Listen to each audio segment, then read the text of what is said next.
नमस्कार भैरसिकांनो, तुंबाड चित्रपट तुम्ही पाहिला असेलच।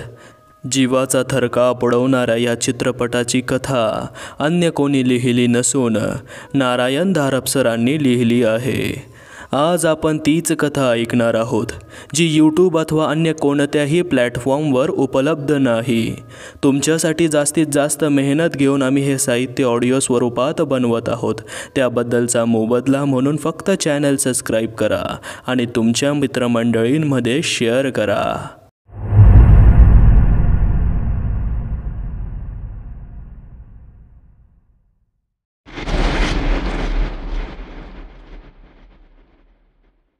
कोणाला चेहऱ्यावरून माणसांच्या स्वभावाचा अंदाज बांधायची इच्छा किंवा हौस असली तर त्याला अभ्यासासाठी हे दोन नमुने चांगले उपयोगी पडले असते, यात शंका नाही। चेहऱ्यावरच्या रेषातून दोघांचे स्वभाव कायमचे कोरले गेले होते। एक चेहरा राकट होता, उग्र होता, हिशेबी होता, साहसी होता, विश्वासघातकी वाटत होता, नजर तीक्ष्ण होती, सावध होती। दुसऱ्याचा मर्म आणि वर्म हेरणारी होती। शरीरही चेहऱ्याला साजेसच होतं, आडदांड दणकट, हात केसाळ होते, हातांचे पंजे लांब रुंद गोरिला टाईपचे होते, बोटांना मागच्या बाजूस केस होते। त्याचे परिचित मित्र मननं धाडसाचं होईल त्याला कार्तिक परमार या नावानं ओळखत असत। काही यशस्वीपणे, काही अयशस्वीपणे। त्याच्यावर कधी काळी एखादं प्रकरण शेकलं असेल तर त्यातून तो सुखरूप सुटला होता। काय व्रण राहिले असतील तर ते मनात, अब्रूवर व शरीरावर काहीतरी डाग नव्हते। हे एक टोक, त्याच्यासमोर बसलेला माणूस म्हणजे सुशिक्षित, परावलंबी, असहाय्य मानवतेचा अस्सल नमुना होता। क्रूश शरीर, मागे गेलेले केस, डोळ्यांना चष्मा, पाठीला बाक, डोळ्यात बावरेपणा, एक निखालस अयशस्वी जीवन, प्रवाहाच्या काठाकाठाने जीव मुठीत तरंगत वाहणारा प्राणी, विनायक काळे या नावाने समाजात वावरणारा। विनायक, तू आजची तारीख दिली होतीस? कार्तिक जरा रागाने आणि संशयाने बोलत होता। मग मी कुठं नाही म्हणतोय, विनायकचा चिरचिरा आवाज। काम होणार आहे का नाही? झालंय, विनायकच्या आवाजात अर्धवट समाधान होतं। कार्तिकला खरोखरच आश्चर्य वाटलंसं दिसलं। खोलीतल्या एकुलत्या एक टेबलाचा ड्रॉवर विनायकने पुढे ओढला, त्यातून एक पांढरा शुभ्र लिफाफा काढला आणि तो कार्तिकच्या पुढे धरला। कार्तिकच्या डोळ्यातला संशय अजूनही गेला नव्हता। त्याने तो लिफाफा हातात घेतला, त्याची उघडी बाजू समोर धरली आणि आत पाहिलं। आत 10च्या कोऱ्या नोटा होत्या। एक वार विनायककडे पाहून त्याने नोटा बाहेर काढल्या आणि सराईतपणे मोजल्या। 20 कोऱ्या करकरीत नोटा, 200 रुपये रोख। झालं, आहेत बरोबर? विनायक जरा वेळाने म्हणाला। हो, आहेत खऱ्या। नोटा परत पाकिटात घालता घालता कार्तिक सावकाश म्हणाला, खरं सांगू का, तू आज सर्व पैसे देशील असं मला मुळीच वाटलं नव्हतं। दिलेला शब्द पाळला ना? विनायक बोलला, पण त्याच्या आवाजात हवा तो जोर नव्हता। एखादं अवघड काम पुरं केल्यावर वाटणारी सुटकेची भावना मात्र होती। एक मोठा उसासा सोडून विनायक एका जुनाट खुर्चीत बसला, कोसळला जवळजवळ। मला खरोखरच वाटत नव्हतं तू आज पैसे देशील, कार्तिक सावकाश बोलत होता। त्याचं एक बोट बंद पाकिटावर आपटत होतं। त्याची हिशेबी नजर विनायकवर खेळलेली होती। जरा वेळाने तोही विनायकच्या शेजारच्या खुर्चीत येऊन बसला। नव्या कोऱ्या नोटा, या प्रकरणातलं काहीतरी त्याला अस्वस्थ करीत होतं। त्याची जिज्ञासा जागी होत होती। फासे पारद्याचं मन आसपास एखादी संधी मिळेल का याचा शोध घेत होतं। त्याला चैन पडत नव्हतं। विनायक, पैसे कुठून आणलेस असं विचारलं तर तुला राग येईल का? वास्तविक माझा त्यात संबंध नाही, पण मला जाणून घ्यायची उत्सुकता मात्र आहे। कुठे मिळाले तुला हे पैसे? पैसा, कोऱ्या, करकरणाऱ्या नोटा, पण विनायकला त्यापासून फारसा आनंद होत नसावासा दिसला। त्याचा चेहरा विलक्षण थकलेला होता। त्याने चष्मा काढून घेतला, डोळे मिटल्याने हात चेहऱ्यांवरून वारंवार फिरवले। डोळ्यांसमोर सारखं येणारं काहीतरी तो हातांनी पुसून टाकण्याचा प्रयत्न करीत असावासा वाटला। त्याने परत चष्मा घातला आणि कार्तिककडे पाहिलं। त्याच्या नजरेत थोडासा राग होता, बरीचशी अस्वस्थता होती। डॅमिट, तुला चांबार चौकशा काय करायच्या आहेत? मी काही कुठे डल्ला मारून हे पैसे आणलेले नाहीत। विनायक त्राग्याने म्हणाला, हे माझे आहेत, माझ्या हक्काचे आहेत। ऐकलंस का कार्तिक? ते माझे स्वतःचे आहेत आणि आता पैशांचं पेर। कार्तिक काही बोलला नाही, पण पैशांचं पाकीट खिशात घालताना त्याच्या कपाळावर विचारांच्या आठ्या पसरल्या होत्या. कार्तिकच्या मनात काहीतरी खास विचार आला. त्याचा चेहरा निवळला, चेहऱ्यावर हास्य आलं. विनायकच्या पाठीवर एक थाप मारीत तो उभा राहिला आणि म्हणाला, विनायक, कम ऑन, आज ही माझी प्राप्ती अगदी अनपेक्षित आहे. I must celebrate. येतोस? विनायक स्वतःच्या तंद्रीतून भानावर आला आणि मग मान हलवीत कार्तिक बरोबर बाहेर जायला तयार झाला. दोघांच्या अधूनमधून गाठीभेटी होत राहिल्या. अनपेक्षितपणे हाती आलेल्या पैशांचा कार्तिकने पुन्हा उल्लेखही केला नाही, पण त्याचे सावध डोळे विनायकचं बोलणं चालणं, रोजचं आयुष्य सर्व काही अगदी बारीक नजरेने टिपत होते. एक गोष्ट उघड दिसत होती, निदान सध्या तरी विनायक पैशांच्या अडचणीत नव्हता. त्याच्या अंगावर नवे कपडे आले, खाण्यापिण्यात व्यवस्थितपणा आला, ताण आलेल्या चमडीखाली थोडंसं का होईना पण मांस जमायला लागलं. फिकट चेहऱ्यावर थोडासा रंग आला. कार्तिक सर्व पाहत होता, बोलत मात्र काही नव्हता. तो त्याच्या संधीची वाट पाहत होता. कार्तिकचे अंदाज सहसा चुकत नसत. विनायक सध्या जोरात होता, पण लाटेच्या शिखरावरून चालल्यासारखी त्याच्यात एक अस्थिरता होती, एक अनिश्चितता होती. कोणत्याही क्षणी तो 2 लाटांमधल्या खळग्यात पडण्याची शक्यता होती. कार्तिकच्या खोलीवर विनायक रात्री 8 नंतर आला. कार्तिकने त्याला बसवून घेतलं, कॉफी बिस्किटमध्ये घेतली, 4 विषयांवरची आपली बडबड चालू ठेवली. विनायक काहीच बोलत नव्हता, जागच्या जागी चुळबुळ करीत होता. जणू काही झालंच नाही अशा थाटात कार्तिकच्या गप्पा चालल्याच होत्या. मध्येच केव्हा तरी विनायकला ते असह्य झालं. त्याने हातातला कप जोरात टेबलावर आपटला आणि तो एकदम म्हणाला, कार्तिक, मला थोडी पैशांची नळ आहे, त्यासाठीच खरं म्हणजे मी तुझ्याकडे आलो आहे. कार्तिक एकदम गप्प झाला. डोळ्यातलं समाधान दिसणार नाही अशी खात्री झाल्यावरच त्याने मान सावकाश वर केली आणि तरीही तो काहीच बोलला नाही. नुसता विनायककडे पाहत राहिला. पाहतोस काय असं? मी काही तुझे पैसे बुडवणार नाही, फक्त काही दिवसांसाठीच मला हवेत. किती दिवसांनी परत करशील? कार्तिक हलकेच म्हणाला. विनायक मनातल्या मनात काहीतरी हिशेब करीत होता. 10 दिवसांचा वायदा करतो, तो शेवटी म्हणाला. ठीक आहे, किती हवेत? 500 जमतील? विनायकचा स्वर जरा संशय होता. कार्तिक काही न बोलता उठला. भिंतीवरच्या एका चित्रामागे असलेली तिजोरी त्याने उघडली. आत हात घालून एक पाकिट बाहेर काढलं. त्यातल्या 100च्या 5 नोटा मोजून बाहेर काढल्या. पाकिट आत ठेवलं, तिजोरी बंद केली. चित्र जागेवर सरकवलं आणि तो विनायक समोर येऊन बसला. हे घे पैसे. विनायक नोटा पुढे करीत तो म्हणाला. विनायकचा हात अधाशासारखा पुढे झाला. पाकिट खिशात कोंबता तो म्हणाला, थँक्स कार्तिक, अगदी ठरलेल्या दिवशी मी तुझे पैसे परत करतो, अगदी शंका बाळगू नकोस. माझी खात्री आहे तू पैसे परत करशील. कार्तिक थंड आवाजात म्हणाला. आवाज थंड ठेवणं त्याला क्षणाक्षणाला मुश्किल होत होतं. मनातली अधीरता तो कशी तरी दाबून धरीत होता. काम झाल्याबरोबर विनायकची परत चुळबुळ सुरू झाली. कार्तिकनेही त्याला थांबवून घ्यायचा प्रयत्न केला नाही. पुन्हा एकदा कार्तिकचे आभार मानून विनायक घाईघाईने निघून गेला. कार्तिक होता तिथेच बसून राहिला होता. मगाशीच मनात विचारचक्र सुरू झालं होतं. त्याला आणखी गती आली होती. तो इतके दिवस ज्या संधीची वाट पाहत होता, ती संधी आपल्या पायांनी त्याच्याकडे चालत आली होती. माणसाचा स्वभाव पुरेपूर ओळखणारा कार्तिक त्याने विनायकचा अंदाज केव्हाच घेतला होता. विनायक कोणताही धंदा करीत नव्हता, कुठेही नोकरी करीत नव्हता. जरी छान चौकीत राहत नसला तरी दैनंदिन गरजेसाठी त्याला पैसेही लागत असणारच. विनायक मूळचा कोठला. त्याला इतर कोणी नातेवाईक होते? त्याला इतरत्र खोटे उत्पन्नाची बाब होती का याची कार्तिकला काहीही माहिती नव्हती. आजवर त्याची माहिती करून घेण्याची जरुरीही भासली नव्हती. पण आता त्याच्या विचारात विनायकला एकाएकी महत्त्व आलं होतं. सुरुवातीस त्याने विनायकला 200 रुपये हात उसने दिले होते. पैसे परत मिळण्याची त्याला फारशी आशा नव्हती, पण ही एक गुंतवणूक होती. कधी काळी जरुरी पडली तर हाताचा म्हणून वापरायला विनायक सोयीचा वाटला होता. पैशाच्या ओझ्यासारखं ओझं नाही, त्याखाली माणूस लाचार होतो, केविलवाना होतो, पराधीन होतो. ही कार्तिकच्या नित्य अनुभवातली गोष्ट होती. आणि मग एका ठरलेल्या संध्याकाळी विनायकने 200 रुपये रोख काढून दिले होते. त्यालाही एवढी रक्कम कोठून मिळाली? आणि ते फक्त 200 रुपये नसणार. स्वतःसाठी काही मागे ठेवून मगच विनायकने कार्तिकचे पैसे परत केलेले असणार. तेव्हा ही एवढी मोठी रक्कम रोख एका वेळी विनायकला कोठून पैदा करता आली? प्रश्न पैशांचा नव्हता, प्रश्न विनायकचा होता. त्यांच्या रकमेचा उगमही त्याला माहीत होता. अडचण एवढीच होती की विनायक तसल्या माणसांपैकी नव्हता.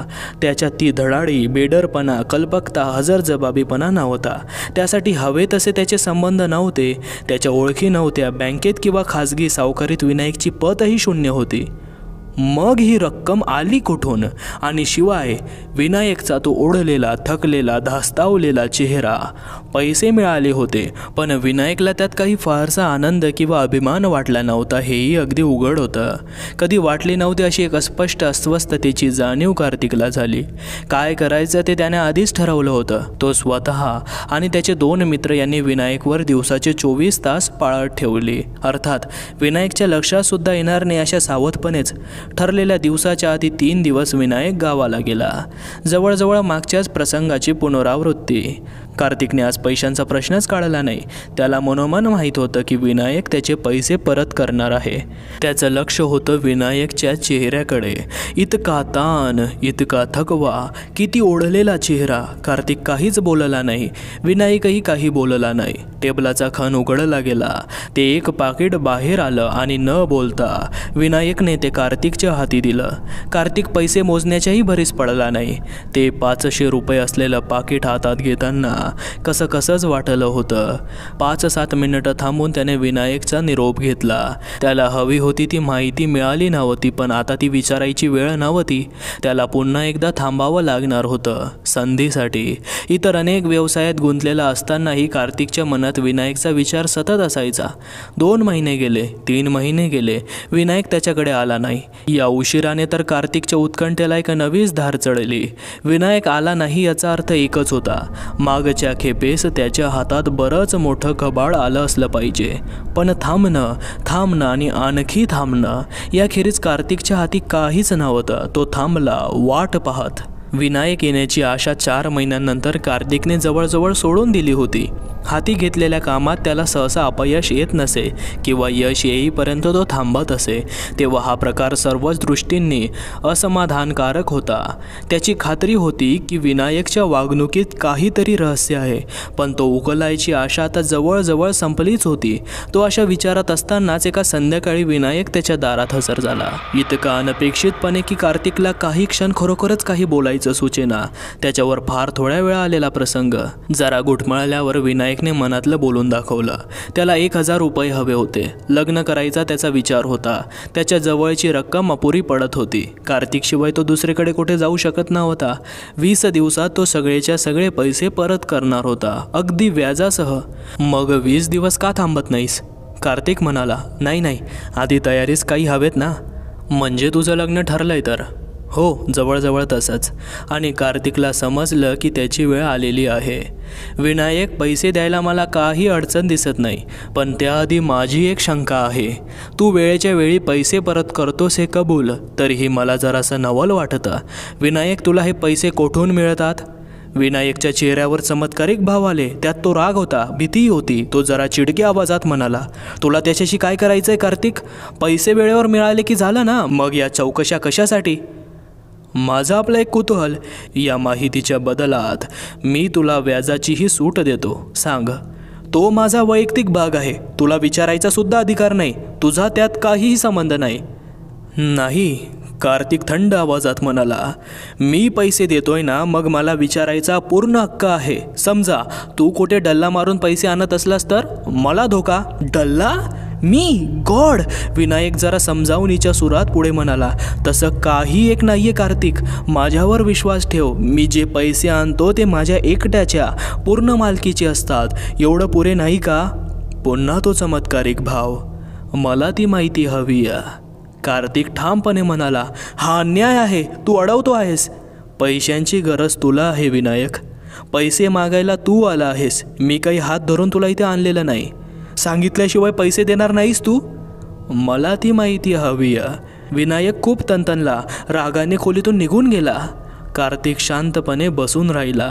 त्याचा अंदाज खरा ठरला तर विनायकला इतरत्र कोठेही पैसे मिळणार नव्हते आणि त्याला पैशांची खरी नळ असली तर त्याला कार्तिककडे परत येण्याखेरीज अन्य मार्गच नव्हता.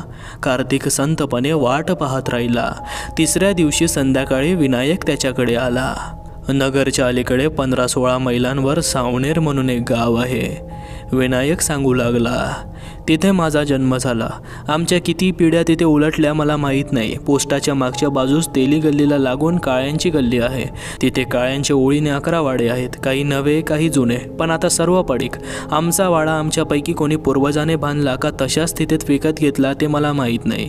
आमच्या घरातला मीच काय तो उरलेलो आहे. लग्न होऊन मुलगा झाला तर वंश पुढे चालायचा, नाहीतर माझ्याबरोबर चिंतू काळ्यांचा वंश संपणार. आजोबांच्या वेळेपर्यंत परिस्थिती चांगली होती. शेतीवाडी होती, मळा होता, दाराशी गाई म्हशी होत्या, घरात वर्दळ होती. आजोबा गेले आणि काकांच्या हाती कारभार आला. त्यांनी साऱ्याची पार धुळदाण उडवली. जुगाराचा नाद आणि नाचणारींचा शौक. वाडा वडिलोपार्जित होता म्हणूनच तो त्यांना गहाण टाकता आला नाही. बाकी इस्टेटीची वाटणी झाली आणि त्यांचा हिस्सा केव्हाच फुंकला गेला. भावाभावात माया अशी की वडिलांनी शेवटपर्यंत त्यांना घराबाहेर काढलं नाही. काकांचे उपद्व्याप चालूच होते. ते निस्तरता वडिलांची हयात खर्ची पडली. भावाला सावरता सावरता ते स्वतःच खचत गेले आणि जे काही थोडं बहुत उरलं होतं ते 12 वर्षांपूर्वी कुळ कायद्यात गेलं. मालकीचा असा उरला एक प्रचंड पण पडीक ओसाड वाडा. आम्हाला लहानपणापासून आयतं खायची सवय लागलेली.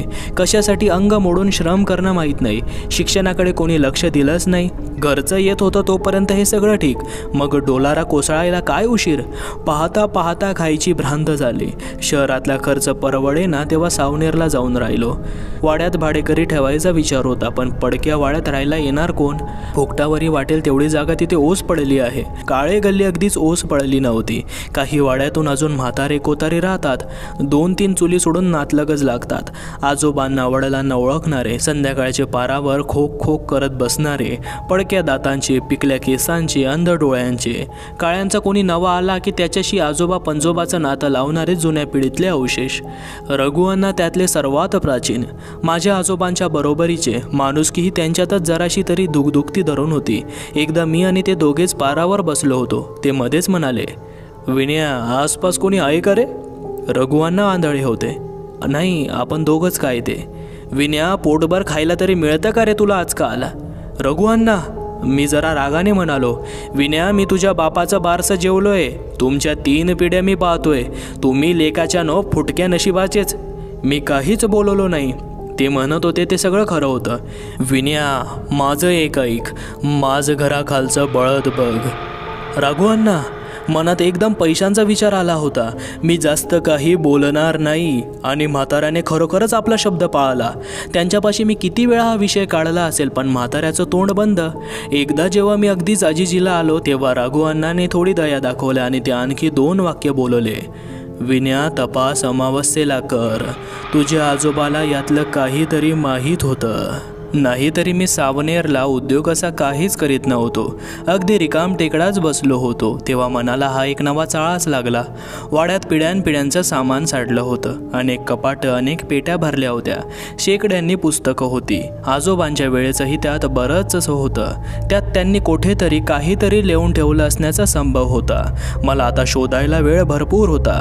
अमावस्येला अजून 20-22 दिवस तरी होते. ते सगळे मी या शोधातच खर्च केले. पेट्यांची, कपाटांची कुलूप बंद होती. त्यांच्या चाव्या हरवल्या होत्या. वर्षानुवर्षांच्या आठवणी दारामागे बंद होत्या. काही कुलूप तोडली, काही कपाटांच्या बिजागऱ्या काढल्या, काहींचे कोयंडे उखळले. हाती आली ती बहुतेक अडगळच. महत्त्वाचं किंवा स्वारस्य वाटावा असं काहीच नाही, पण वेळ मात्र चांगला गेला. जुनी पुस्तकं, ज्योतिषावरची जुन्या पोथ्या, जुनी कागदपत्र, घरांचे, शेतांचे, खरेदी विक्रीचे, गहाणाचे व्यवहार, सरकारी दरबारी अर्ज, नोटिसा, प्रॉमिसरी नोटा. आता मला कशातच स्वारस्य नव्हतं. काही सापडण्याची आशा जवळजवळ सोडली होती, पण तरीही मी एकूण एक कागद बारकाईने पाहत होतो. म्हणूनच मला ती लांब, पातळ, पिवळट झालेली वही सापडली. पिवळा जुनाट कागद, त्यावरची काळी कुळकुळीत बाजरीची शाई, वळणदार अक्षर. आजोबांचं. प्रथम मला त्यातल्या टिपणांचा बोधच झाला नाही. तिथीवार नोंदी होत्या.